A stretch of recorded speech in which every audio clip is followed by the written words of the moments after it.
Hey, ¿qué tal mi gente? Feliz y bendecido día para todos. ¿Cómo se encuentran? Yo sumamente contento de estar nuevamente con ustedes después de haber hecho una pausa de unas semanas. Eh, Gracias a Dios tuve dos visitas de unos familiares y amigos de Venezuela aquí en Portugal. Y bueno, esto me aleja un poquito de estar creando contenido y bueno, de seguir con la línea de videos que he querido realizar. Y para seguir con la misma tónica de lo que quiero y he estado haciendo en los videos anteriores, quiero comenzar con una oración, pidiéndole a Dios que envíe su Espíritu Santo para que lo que hoy aquí voy a compartir con ustedes llegue el mensaje correcto. No sea algo que puedan la gente, según su opinión, ¿verdad? Querer transversar. ¿Ok? Quiero que llegue claro. Y la única forma es a través de Dios, de su Espíritu Santo, para que Él también haga que las personas que escuchen esto, ¿verdad? Todos los que vayan a escuchar este video, entiendan lo que Dios quiere que yo transmita. Y para eso vamos a invocarlo en el nombre del Padre, del Hijo y del Espíritu Santo. Amén. Gracias, Señor, por este maravilloso día que nos da, Señor, por este inicio de semana. Quiero pedirte, Señor, que me envíes tu Santo Espíritu y envíes tu Espíritu Santo también a todas las personas que vayan a ver este video y que vayan a escucharlo, Señor, para que toda la información que yo transmita a través de él, Señor, llegue a donde tiene que llegar y haga el trabajo, Señor, que tú sabes que necesita hacer en esa persona. Que seas tú el que hable a través de mí, Señor, y que no se pierda nada de lo que acá se va a transmitir. Todo esto te lo quiero pedir en el nombre de tu Hijo Jesucristo. Amén. En el nombre del Padre, del Hijo, del Espíritu Santo. Amén. Al lío entonces.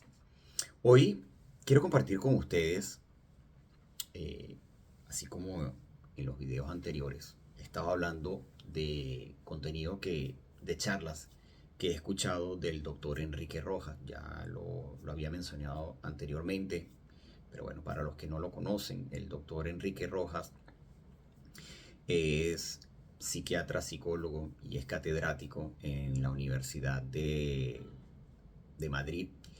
Es una persona sumamente comprometida con su trabajo y un gran ser humano. Muy sabio, realmente, muy sabio.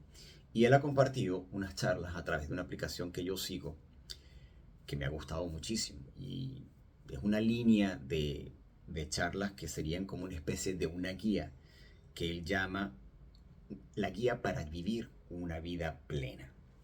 Y entre esas, pues hay varios videos, ¿verdad? Y hoy vamos a hablar de uno que se llama Rompe tus cadenas, sé libre. Para mí hoy en día, el concepto, o como yo lo veo en el mundo, en las personas, el concepto de la libertad realmente está muy transversado. La gente ha tomado esa palabra como algo eh, vacío, ¿ok? Porque, y con realmente una idea muy errónea de lo que es realmente la palabra libertad. Pero sabemos que, bueno, el mundo ha venido sufriendo mucho deterioro a nivel intelectual, a nivel emocional, a nivel psicológico. Y por eso es que se está dando este fenómeno. Pero al adentrarnos, ¿verdad?, en este resumen y en estas reflexiones que hizo el doctor Rojas sobre la libertad, él comienza diciendo que le gustaría hablar brevemente de lo que es el hombre light y algunas barreras con las que el ser humano contemporáneo puede encontrarse y que pueden empañar o incluso acorralar la verdad o la verdadera libertad. Vivimos una época muy marcada por el ruido, por la prisa, por la superficialidad. Y en este contexto, el doctor quiere hablar y brevemente sobre lo que él denomina el hombre light. Y ese perfil de ser humano moderno que al dejarse llevar por lo inmediato y lo cómodo, pierde el contacto con sus raíces, con sus convicciones y con el sentido profundo de su existencia. Ese tipo de hombre ligero en valores, débil en compromiso y evasivo ante el dolor o el esfuerzo, representa una amenaza para la libertad auténtica. El hombre light es el que tiene todo y no tiene nada.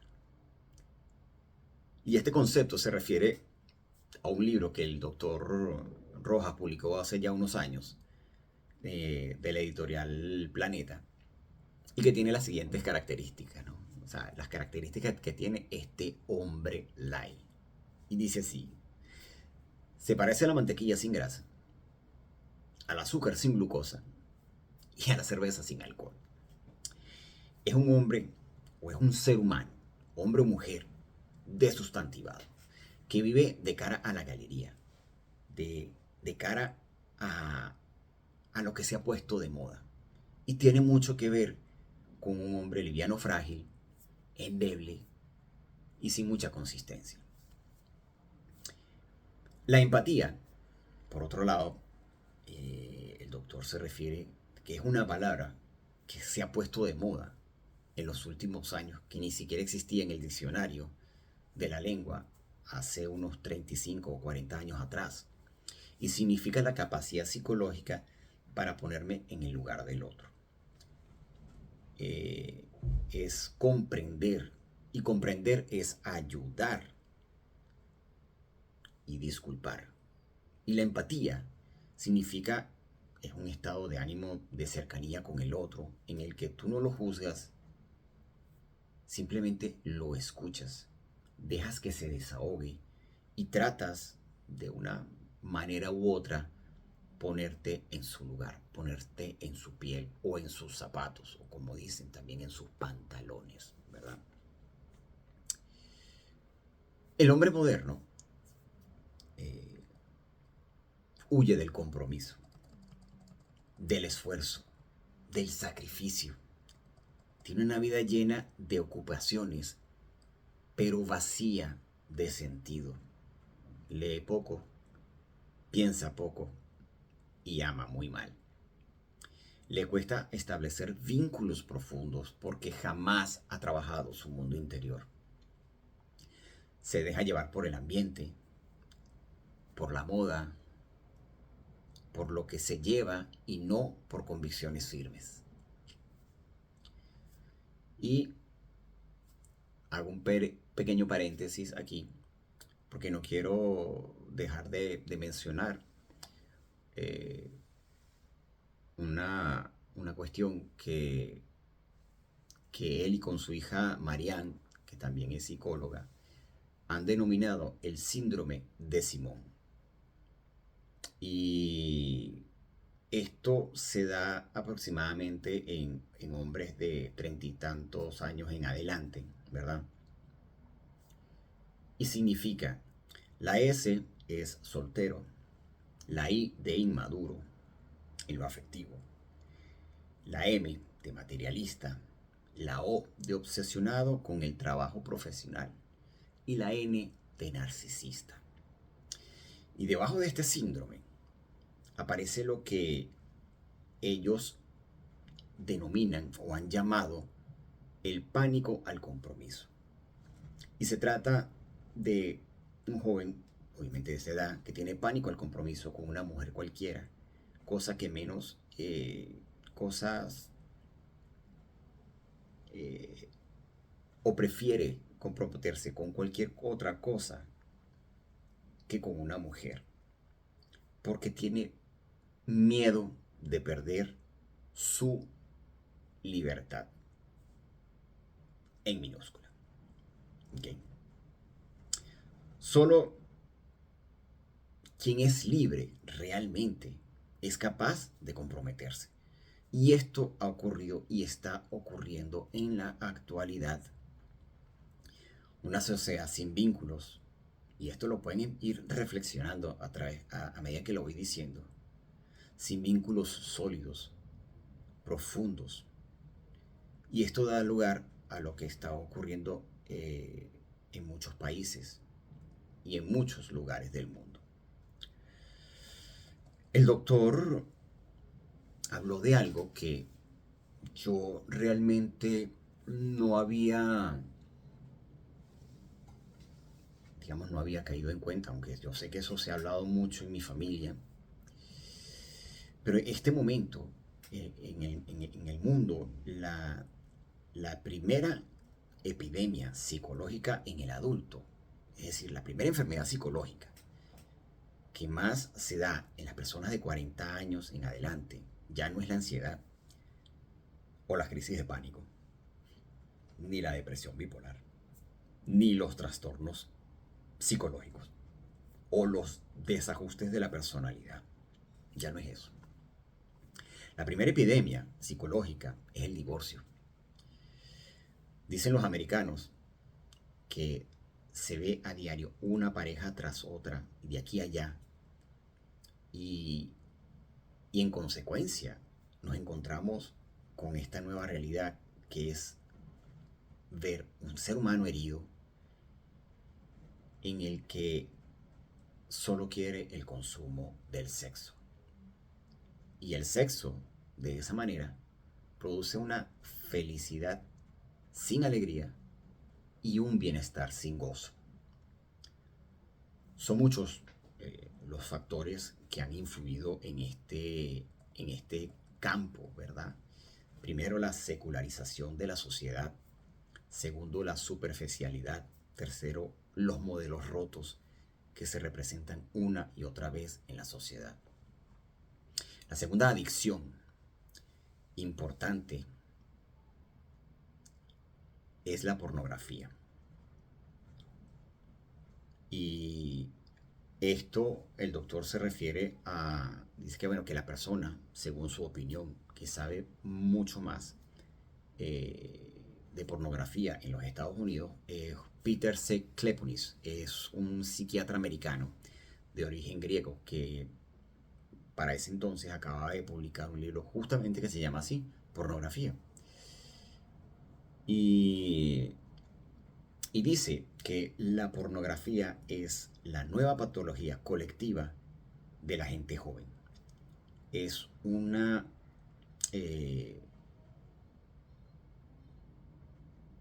es algo que está deteriorando a la sociedad juvenil. Y cuando hablo juvenil no estoy hablando de 17, de 16, no, estoy hablando juvenil de chamos muy, muy jóvenes, de 11, de 12 años, que todavía deberían ser niños, pero que ya se creen adolescentes. Y hago una pequeña observación de una anécdota que le estaba sucediendo al doctor recientemente. Él con su hija Marianne estaban viendo a un paciente, un muchacho, que tiene crisis de pánico, tiene 22 años. Y obviamente estaban viendo cómo él estaba evolucionando. Él, digamos que la patología de él ha tenido crisis de ansiedad en el autobús, también en el tren, se ha quedado encerrado y bueno, ha tenido claustrofobia, ¿no? Y hablando de él en una de las revisiones con el doctor, él le preguntó que cómo estaba de ánimo, que cómo ha evolucionado y si bueno, se le gustaba algún tipo de lectura, qué deportes hacía y por último le preguntó si él veía pornografía. Cuando termina la sesión, su hija Marianne se acerca y le dice a solas: papá, esa pregunta está mal hecha. A un chico de 22 años, tú no le puedes preguntar si ve pornografía. Tienes que preguntarle cuánta pornografía ves. Es decir, ya das por sentado de que esa persona ve con frecuencia pornografía. Pasadas unas semanas, dice el doctor, viene otro chico, obviamente con un diagnóstico totalmente distinto, y le pregunta lo mismo. ¿Qué deportes hace? ¿Qué aficiones tiene? Y entonces le pregunta, ¿y tú cuánta pornografía ves? Y él le dice, yo lo normal. Unos segundos de silencio. El doctor le pregunta, ¿y qué es para ti lo normal? Dice, bueno, cada día antes de acostarme, entre 15, 20 minutos. Y los fines de semana, un par de horas. Entonces, la pornografía cambia la visión que tiene un adolescente de la mujer, que se convierte en objeto de placer, algo de usar y tirar. Dice Cleponis que la pornografía en los jóvenes destruye a la persona emocionalmente y mentalmente. O sea, crea un daño prácticamente irreparable a largo plazo si esa persona obviamente se mantiene ahí, ¿verdad? Y que en los adultos provoca muchas separaciones de pareja, porque digamos los consumidores de pornografía adultos, ¿verdad? Que no llegan a ser adictos, pero que sí son consumidores frecuentes, piden en sus relaciones íntimas, ¿verdad? Con su pareja, lo que a veces ven en las pantallas. Y hago aquí un paréntesis, porque bueno, yo soy casado y hay algo que nosotros los hombres tenemos que entender. Yo sé que ahí ahorita hay mucho libertinaje en donde inclusive antes, digamos, se veía más que el hombre era más propenso a ser infiel, a tener varias parejas. Pero ya hoy en día la mujer también está en ese mismo plano, de ser infiel y de tener varias parejas. ¿Ok? Y esto obviamente pues el deterioro que está sufriendo la sociedad. Entonces, cuando tú llevas tu, tu cabeza dañada porque estás viendo esto, porque consumes pornografía que hace muchísimo daño y lo quieres llevar a tu relación con tu pareja, a lo mejor tu mujer no sea de ese tipo de personas. Y tú dirás, bueno, pero dicen que en el amor todo se vale. Sí, pero cuando tú respetas a la otra persona, cuando tú respetas la libertad de su decisión de querer o no querer hacer lo que tú quieres hacer, ¿verdad? Y otra de las epidemias también más importantes es la epidemia de la depresión. Hemos pasado de la era de la ansiedad a la era de la depresión y de la depresión a la ansiedad. Y son dos grandes males psicológicos de nuestros tiempos. Pero, ¿qué significa la depresión? La depresión es un estado de ánimo, es una enfermedad de estado de ánimo, descrita eh, en donde el síntoma fundamental es la tristeza, la melancolía, la pena, la falta de ilusión, la falta de ganas de vivir. Y el doctor dice que ahí, obviamente como especialista, ¿no? Y, y que bueno, a veces uno no conoce toda la información, uno no sabe hasta que uno no se topa con ella, ¿verdad? Hay dos tipos de depresión, o depresiones, en plural, dice el doctor. Está la depresión endógenas y las exógenas. Las primeras son debidas a un desorden bioquímico o cerebral de naturaleza, hoy muy conocidas y son hereditarias. Hoy sabemos que tenemos un ordenador en nuestro cerebro, ¿verdad? Tenemos 100 millones de neuronas. ¿Qué es ese ordenador? Y entre unas y otras hay entre 10.000 y 100.000 conexiones.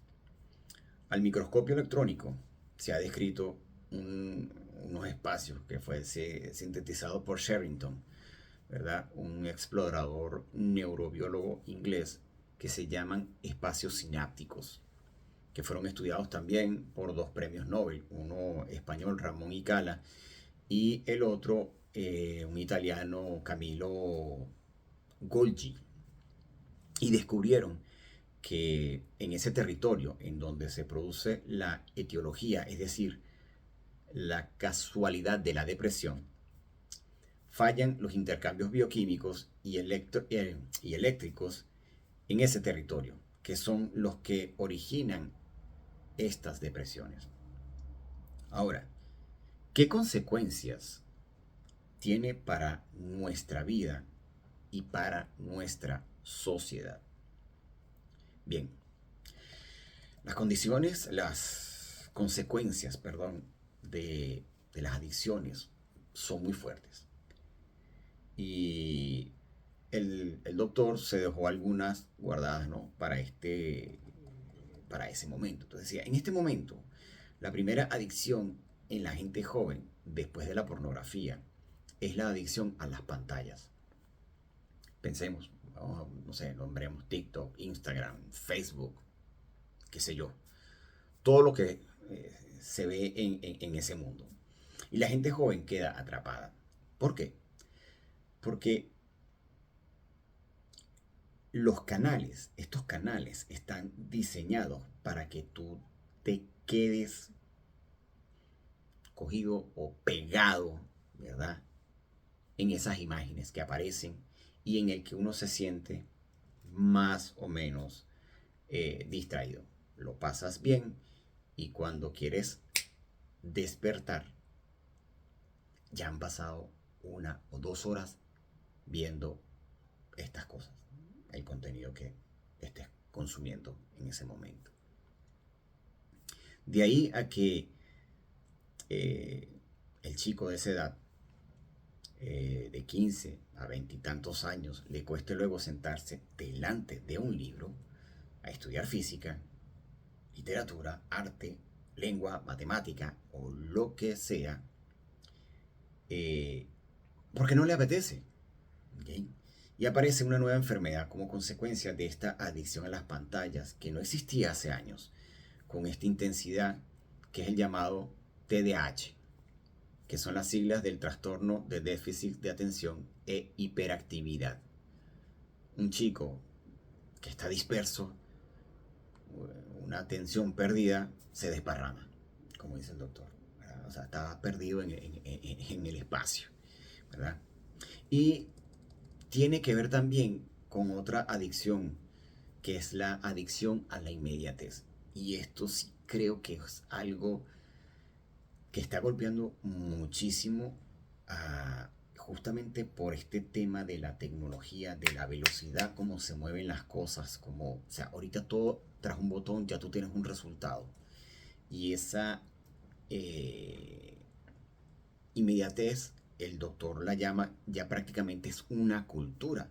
O sea, yo lo quiero todo y lo quiero ya. Y no quiero privarme de absolutamente nada.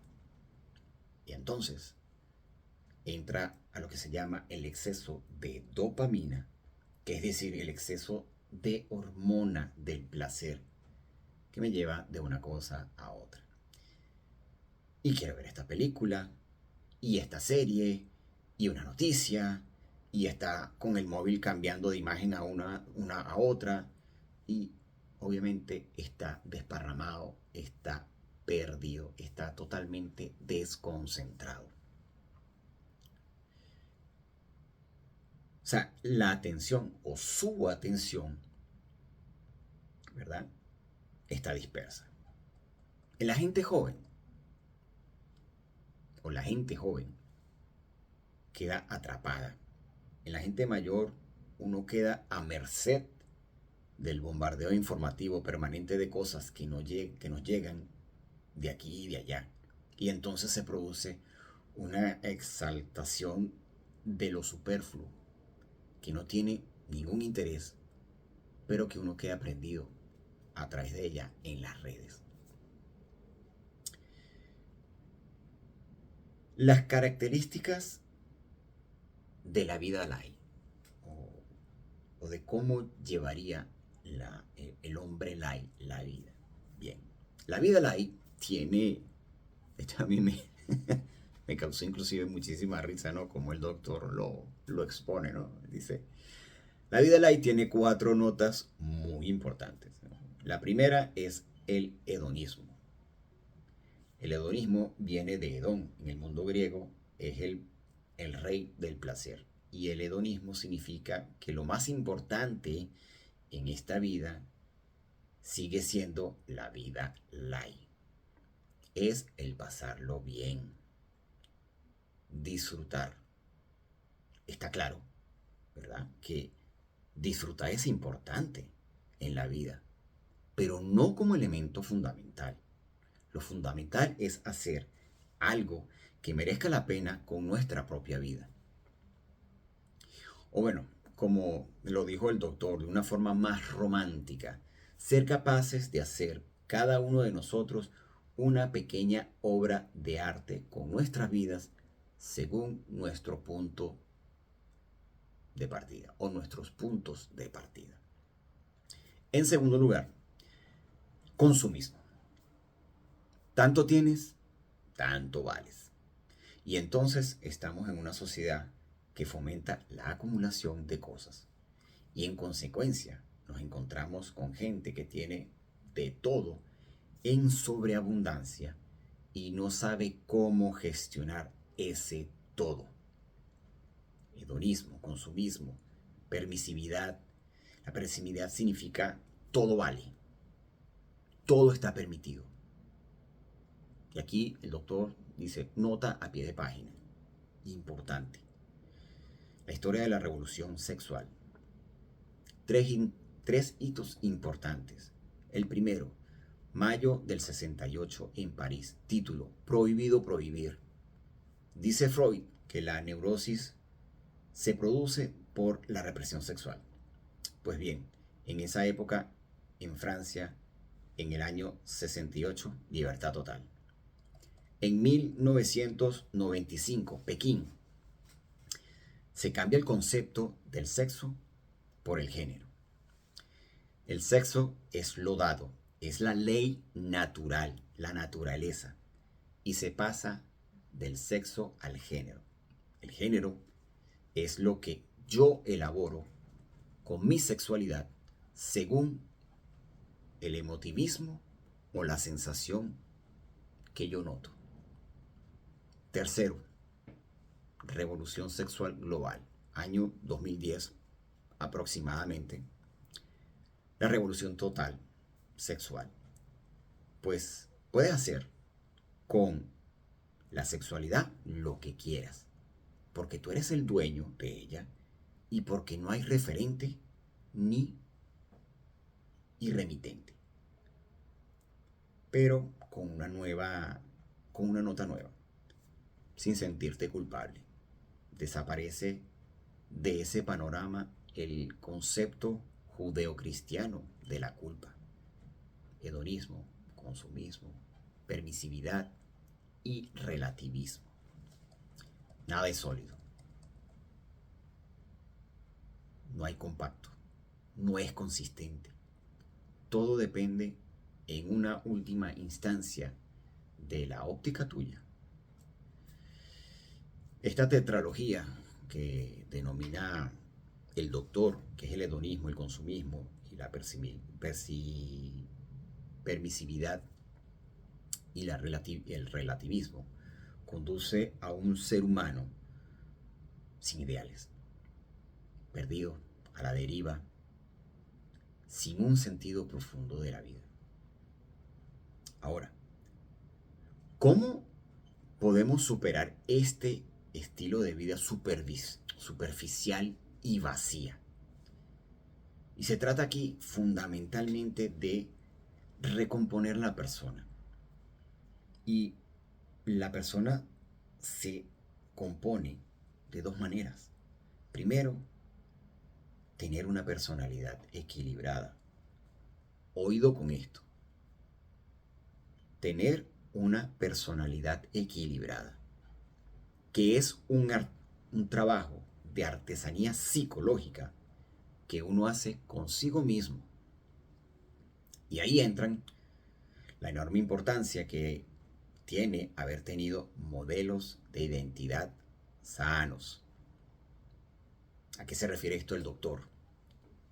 Los primeros modelos deben ser los padres. Un buen padre vale más que 100 maestros.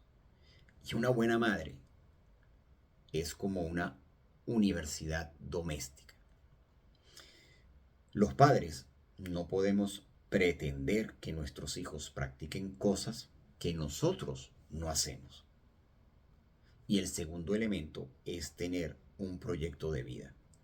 Y ese proyecto debe tener estas 4 notas. Oído, importante. Amor, trabajo, cultura y amistad. Eso es suficiente para el ser humano. Es muy interesante lo que el doctor llama las miradas psicológicas. Hay varias que él comenta. La primera es la mirada corta y la mirada larga. La mirada corta no es no ver más allá de lo que aparece delante de nosotros a unos 3 metros a la redonda. Lo contrario a la visión larga, panorámica, significa la capacidad de tener perspectiva, es decir, relativizar muchos los fracasos en los momentos duros, las dificultades, y si has aprendido de las lecciones que ellas te traen. Por lo tanto, en la visión larga, aprender a poner luces largas en la vida personal. Luego hay otras 2 visiones, que son la visión clásica y la visión romántica. La visión romántica pertenece al siglo XIX y la clásica a la Ilustración francesa del siglo XVIII. Por poner un ejemplo, dice el doctor, un hombre romántico sería aquel que describe la corriente de un río desde adentro, desde dentro. Se mete dentro del torrente acuoso y el borbotón del agua sube por sus piernas. Y la descripción que hace es inmediata. Hay un contacto directo con el agua. Por lo contrario, el hombre clásico es, digamos, es aquel que describe la corriente de un río desde afuera, ¿okay? A lo lejos. Hay una distancia. Y la descripción que hace es más objetiva, es más fría, es más desapasionada. Si vamos al museo, dice el doctor, si vas al Museo del Prado y vemos un cuadro de Goya, pensemos, no sé, por poner un ejemplo, él puso los fusilamientos, los chafarriones de la pintura no nos dejan ver la tela. Si nos ponemos demasiado cerca del cuadro. Ahora, si nos distanciamos 3, 4, 5 metros atrás, la visión gana perspectiva. Esto tenemos que hacerlo con nosotros mismos. Vernos desde el patio de las butacas, en la lejanía. Desde cerca y desde cerca para captar nuestra realidad. Y así se propone una buena salida. La salida significa tener un proyecto de vida, un programa, un diseño personal en donde la vida tiene un sentido personal, el sello de la casa, el que uno le pone. Luego, el doctor habla de 4 pilares fundamentales que deben venir acompañados en todo este proceso, ¿verdad? Que es una buena autoestima, un sistema de valores claro, un proyecto de vida y una vida afectiva sana y profunda. La, en el autoestima, ¿verdad? La autoestima es un concepto también relativamente reciente que se ha puesto de moda en la psicología moderna y significa dos cosas fundamentales: confianza en sí mismo y seguridad. Después nos encontramos con el sistema de valores. Los valores son los conceptos modernos de virtudes. Y la palabra virtud significa el hábito de obrar bien. Y hay distintos tipos de valores. En primer lugar, los valores que están dentro de las virtudes teologales, que son 3: aquellas que nos acercan a Dios, que son la fe, la esperanza y la caridad. Dicen los, los que saben, ¿verdad?, que la más importante es la caridad. San Pablo, comenta aquí el doctor, en la carta famosa en la que habla del amor, dice lo siguiente, y esto a lo mejor ustedes lo habrán escuchado muchísimas veces, y no está de más que el doctor se haya referido justamente a este pasaje de la Biblia tan hermoso, que mucha gente cuando se casa, ¿verdad?, pone esta lectura y dice: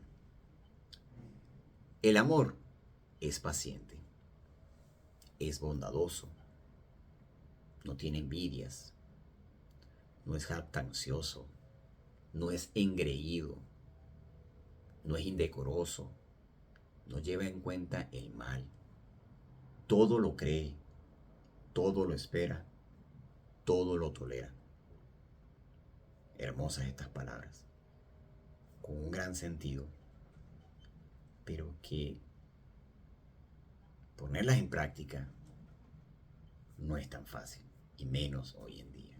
Lleva trabajo, lleva mucho trabajo, muchísimo trabajo, ya sea en tu matrimonio, ya sea en tu relación con tus padres o con tus hijos, ya sea en tu relación con tus compañeros de trabajo,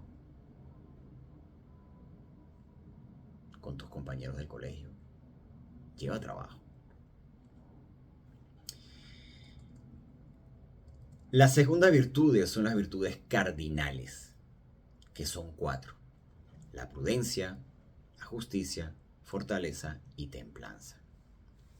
Decían los clásicos que la prudencia era la cochera donde se guardaban las otras 3. Y después tenemos las virtudes o valores humanos, que son aquellos que tiene cualquier ser humano, por solo el hecho de serlo. Unas son intelectuales, no éticas, y otras son estéticas. Las éticas, las técnicas son... sí, las éticas son las técnicas, son fundamentales, fundamentalmente las conocidas. La primera es la humildad, que es el conocimiento profundo de uno mismo y no creernos que somos más que los demás. Entre las intelectuales o no éticas están el orden, la constancia, la voluntad, la motivación y un largo etcétera, etcétera, etcétera.